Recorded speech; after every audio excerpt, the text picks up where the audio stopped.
안녕하세요. 골든에이지 클럽입니다. 지난 1부에 이어 2부를 시작하겠습니다. 객단가가 높고 홀 영업과 병행하지 않는 배달 전문점의 창업은 절대로 하면 안 됩니다. 라고 했는데 문장이 의도대로 쓰여지지 않았네요. 다시 얘기를 하자면 객단가가 높은 업종을 해야 합니다. 최소한 2만 원 이상의 주문이 가능한 업종, 양이나 부피가 크지 않으면 배달비는 정해져 있습니다. 배달 수수료는 매출에 비례해서 올라가지만요. 그래서 족발, 해물찜, 회, 탕수육 같은 업종들은 원재료비를 적절하게 할 수 있다면 괜찮습니다. 또 적당한 규모의 홀 영업을 메인으로 하면서 배달은 서브 개념으로 한다면 괜찮습니다.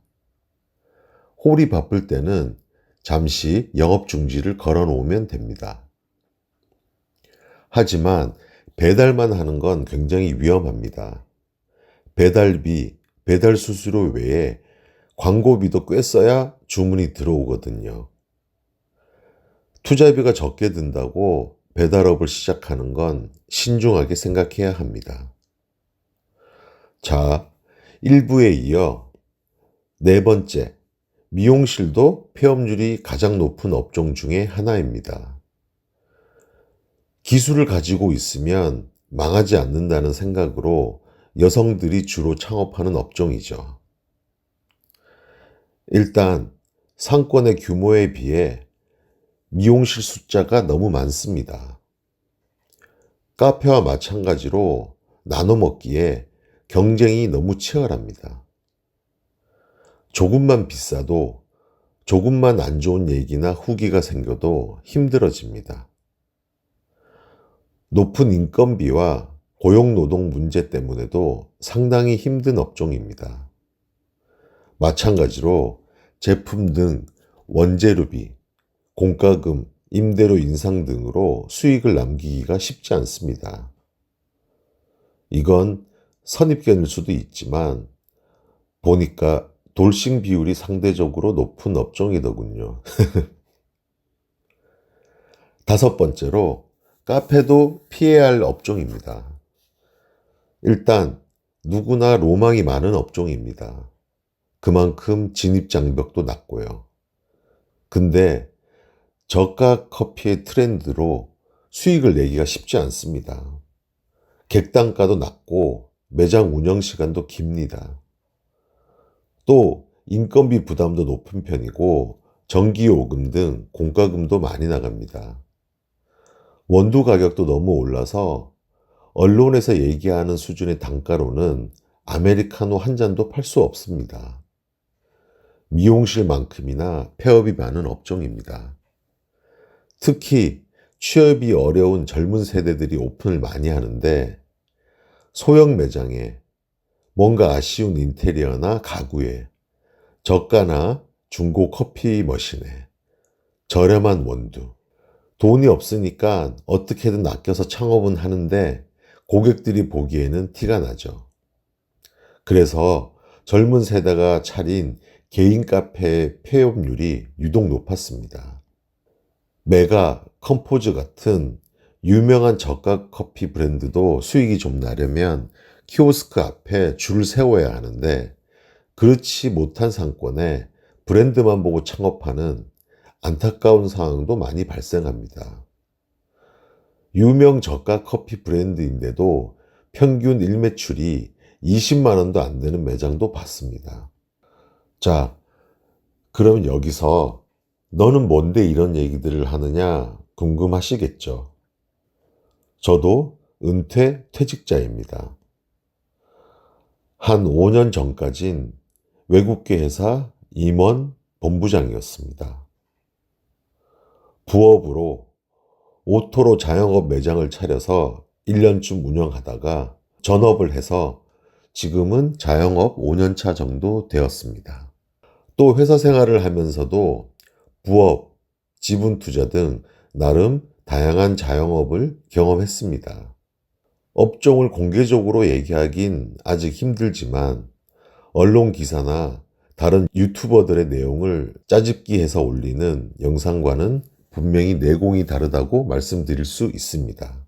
일단 제 소개는 이 정도만 하고 추후 기회가 되면 더 얘기하겠습니다. 여섯 번째로 모텔, 펜션 등 숙박업도 피해야 합니다. 지금은 야놀자나 여기어때 등 숙박 플랫폼의 비중이 너무 커서 수익을 내기가 힘이 듭니다. 중개수수료나 광고비가 상상 이상입니다. 배달과 마찬가지로 플랫폼의 막대한 이익은 자영업자와 고객의 손실로 이어집니다. 특히 자영업자의 손실이 더 크죠. 어쨌든 플랫폼은 고객들의 눈치는 굉장히 많이 보니까요. 일곱 번째는 김밥 전문점입니다. 김밥에 들어가는 모든 속재료의 원가가 올랐습니다. 하지만 김밥 가격은 500원 올리는 것도 큰 마음을 먹어야 합니다. 제가 아는 김밥집 사장님은 제 얘기를 듣고 500원 올렸는데 다행히 고객이 많이 줄지 않고 수익은 늘었다고 좋아하셨습니다.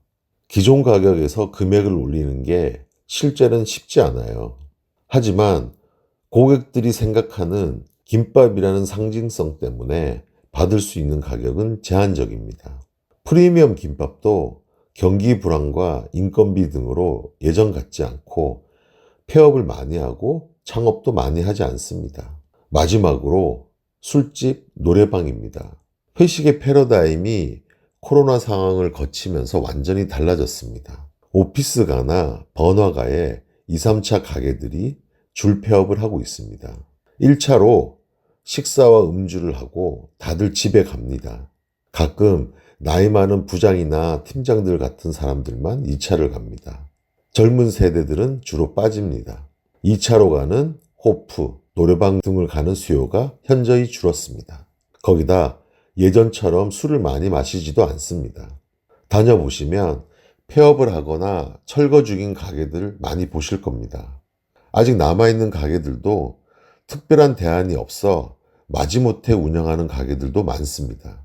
물론 살아남은 20, 30%의 가게들은 어느 정도는 수익을 기대할 수 있겠죠. 근데 내가 문을 닫는 7, 80%의 가게들에 포함이 안 될 수 있다고 장담할 수 있나요? 자, 저는 20, 30대부터 자영업으로 잔뼈가 굵은 사람은 아닙니다. 일반적인 회사에서 월급도 받고 인센티브나 보너스 받고 다니다가 이런저런 이유로 자영업을 시작했습니다. 코로나 시기도 겪어보고 해방감으로 폭발하는 시기도 겪었고 배달에서 수익도 맛을 봤고 배달 플랫폼의 배신과 갑질도 겪어봤습니다. 저는 글로벌 경기 침체와 함께 한국은 계속 저성장 국가가 될 거라고 예상합니다.